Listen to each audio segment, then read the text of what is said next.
안녕하세요. 김태원의 현명한 투자자 방송 시작하겠습니다. 본 영상에서 다루는 내용은 투자 권유가 아니며 각 개인의 투자 판단에 대한 책임을 지지 않습니다. 별도 SNS 채널 가입을 유도하거나 투자 권유 및 유료 리딩 서비스를 홍보하는 불법 사칭 계정에 유의하시기 바랍니다. 자, 오늘은 휴맥스 홀딩스에 대해서 좀 말씀을 드리겠는데요. 이 업체는 예전에 휴맥스 하면 코스닥의 삼성전자라 불릴 만큼 제조업 쪽에서 이 셋톱박스로 매출 1조를 달성한 그런 기업이기도 합니다. 근데 아시다시피 셋톱박스가 이제 수명이 다해서 시장이 이 성장하는 게 아니라 역성장을 하고 있는 그런 상황이죠. 그러다 보니 이 셋톱박스 분야에서 이제 중국이나 이런 업체가 더 싸게 만들다 보니 경쟁에서도 많이 밀리고, 그래서 이 휴맥스는 기존의 이 셋톱박스와 무슨 안테나, 자동차용 안테나 이런 것들은 그대로 좀 하고는 있지만 그 외에 다른 신규 사업을 찾고 있는데, 그 신규 사업이 바로 전기차 관련된 사업들입니다. 특히나 이제 이 전기차 충전소 이런 쪽이나 또 여러 가지 다양한 모빌리티 사업들을 벌이고 있어가지고 이 전기차를 하나의 돌파구로 생각을 하면서 여기에 대규모 투자를 하고 있죠. 지금 전기차 캐즘 현상 때문에 전기차 관련주들이 전반적으로 어려움에 처해져 있지만, 이 휴맥스 홀딩스 쪽에서 하고 있는 이 전기차 관련된 사업들은 그래도 나름대로 아직까지는 뭐 규모가, 그러니까 적자를 기록하고 있지만 구매 경제를 향해서 이제 투자를 계속 이어가고 있는 그런 상황이기도 합니다. 근데 세계 전기차 충전 인프라가 계속 지금 늘고 있는 상태이기 때문에, 그리고 전기차 보급량이 점점 늘어나고 있고, 그래서 그에 따라서 전기차 충전소도 함께 늘어야 되는 그런 상황이죠. 그리고 이제 이 휴맥스 홀딩스가 이제 집중적으로 키우고 있는 휴맥스 모빌리티라는 회사가 있는데, 이거는 이제 전기차 충전소뿐만 아니라 그 후방삼으로 다양한 전기차에 관련된 사업들을 벌이고 있는 그런 업체이기도 합니다. 그리고 이제 이 휴맥스 그룹의 주요 모빌리티 계열사 및 투자 스타트업을 보시게 되면, 주차 쪽에는 하이파킹, 하이그린 파킹, 하이시티 파킹 뭐 이런 것들이 있고, 그 주차장 안에 설비들을 휴맥스 박스라는 것도 있고, 대리운전까지도 하고 있고,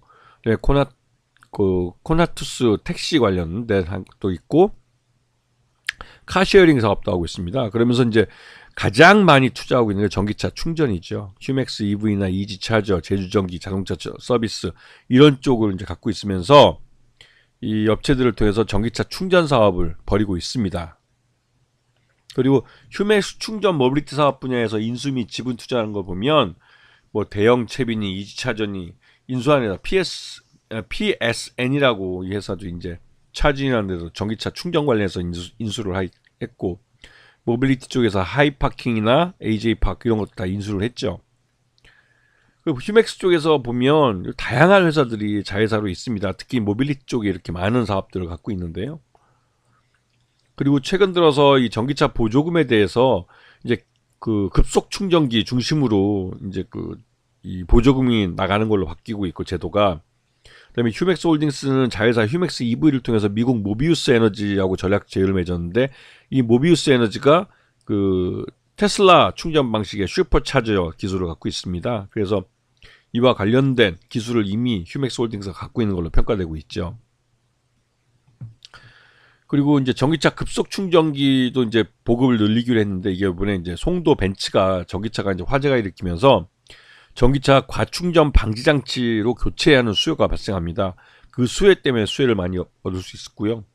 여기다가 지금 보시면 아시겠지만 이 전기차 충전기를 위에다가 태양광 발전소를 설치해서 친환경적으로 이 에너지를 생산해서 그거를 이제 탄소 배출권 시장에도 이제 진출하게 됐죠.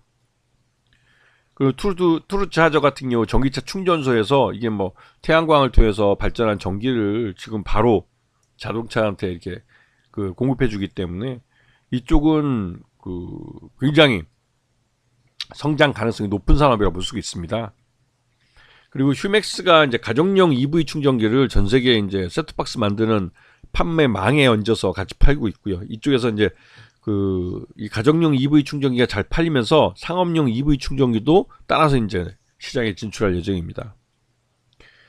그래서 지금 그 3분기까지 해서 보면 전체 매출 중에 그 63% 정도가 셋톱박스 기존의 이제 주력 사업 쪽에서 나오고 있고, 그다음에 35% 정도가 이 안테나, 차량용 안테나죠. 샤크 안테나처럼 차량용 안테나 쪽에서 발생하고 있습니다. 그리고 휴맥스 주력 사업은 근데 이제 셋톱박스 쪽은 역성장하고 있기 때문에 사업 다각화를 추진하고 있는 상황이죠.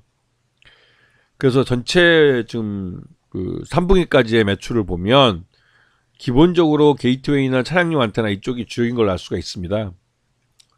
그리고 이제 3분기까지 해서 작년 동기 대비해서 매출은 줄고 영업이익은 작년보다 그래도 좀 소폭 늘었네요. 하지만 당기 순손실은 482억. 즉 그 벌어들인 돈보다는 지금 투자가 더 많이 이루어지고 있는 그런 상황이라는 걸 알 수가 있죠. 그다음에 최대주주 특수관계인을 보면 변den규 회장 쪽이 35%를 갖고 최대주주고요. 특수관계인 중에 J2B라는 아들이 갖고 있는 회사가 4.05%를 갖고 있고, 그래서 이 휴맥스 홀딩스는 최대주주 쪽이 40% 정도를 갖고 있고, 최대주주 가족들이 있습니다. 이선재나 이용훈, 이 가족들이 또 이제 한 11% 정도를 갖고 있고요. 그렇게 해서 이제 특수관계인이나 기관 투자 빼면 소액주주가 35.02% 정도밖에 안 되기 때문에 실제로 휴맥스 홀딩스 중에 개인 투자들 비중은 굉장히 낮은 편이죠. 보시면 아시겠지만 휴맥스 홀딩스가 있고 그 아들 회사인 J2B 가족 회사입니다. 변대기 회장의 가족 회사들. 그다음에 휴맥스 홀딩스 밑에 휴맥스라는 회사와 누빅스라는 회사가 있고, 이 휴맥스 밑에 휴맥스 모빌리티나 뭐 이런 다양한 회사들이 있죠. 자, 그런데 이제 오늘 휴맥스 홀딩스가 상한가를 빵 친 건 이 변대규 휴맥스 홀딩스 대표가 홍준표 대구시장과 같은 대구 영남고등학교 후배라는 점과 트럼프 측근인 폴 매나포트가 국내를 방문해서 권성동과 홍준표 그 대구시장을 비공개로 회동하고 그다음에 트럼프 이 취임식 때 초청장을 전달해 준 게 시장에 알려지면서 이 휴맥스 홀딩스에 대해서 이 홍준표 테마주로라는 인식이 생기면서 이제 바로 이제 묻지마 매수가 유입된 것이죠. 근데 앞에서 보여주시면 아시겠지만 휴맥스 홀딩 자체는 실적이 적자 회사입니다. 적자 회사다 보니까 이 회사가 그 최근까지도 주가가 지난 12월 9일 날 1611원 급락을 했었죠. 급락을 하고 나서 V자 반등이 나오긴 했지만 이 아직까지는 이 회사가 이제 실적에 대해서는 좀 불확실한 측면이 있어요. 그죠? 하지만 이 휴맥스 모빌리티 자회사 이제 투자 많이 받았던 앞으로 투자가 또 계속 돼야 될 여기가 이제 휴맥스 모빌리티가 KB증권과 IPO 계약을 맺었기 때문에 조만간 그 휴맥스 모빌리티가 상장을 할 수 있다는 그런 기대감이 있습니다. 상장을 하게 되면 휴맥스 홀딩스는 자회사들에 대한 무리한 지원을 이제 중단할 수 있기 때문에 그런 면에서는 휴맥스 홀딩스의 실적이 뭔가 개선될 가능성이 있는 것이죠. 근데 문제는 이 휴맥스 모빌리티의 IPO가 언제 이루어질지 모른다는 겁니다. 단순히 그냥 KB증권과 IPO 계약을 맺었을 뿐이지 아직까지는 휴맥스 모빌리티의 그 IPO에 대한 뭐 그 얘기가 없네요. 그리고 다시 한번 강조하지만 휴맥스 홀딩스가 지주회사로 주가가 급등해서 상한가를 쳤지만 여전히 이제 홍준표 대구시장과 병대규 CEO가 대구 영남고등학교 동문이라는 거 외에는 이 홍준표 대구시장이 실제로 대통령이 된다는 보장도 없고 여러 가지 이제 그 막연히 개인 투자가들의 묻지마 매수세가 유입돼서 만든 상한가일 뿐이지 이게 실적으로 뒷받침은 되지 못하고 있어요. 그런 면에서 굉장히 주의할 필요가 있죠. 이미 1611원까지 갔던 주가가 거의 따블인 3200원까지 올라갔기 때문에 단기간에 100% 수익이 난 상태입니다. 그런데 이럴 때 이런 그 정치인 테마주 같은 테마 바람을 타고 주가가 급등한다면 주의할 필요가 있죠. 왜냐하면 이렇게 급등한 주가는 그 급등한 주가를 유지시켜 줄 수 있는 실적이라는 게 뒷받침이 안 됩니다. 그런 걸 조심할 필요가 있죠. 아시겠죠? 자, 오늘 방송 여기서 마치겠습니다. 감사합니다.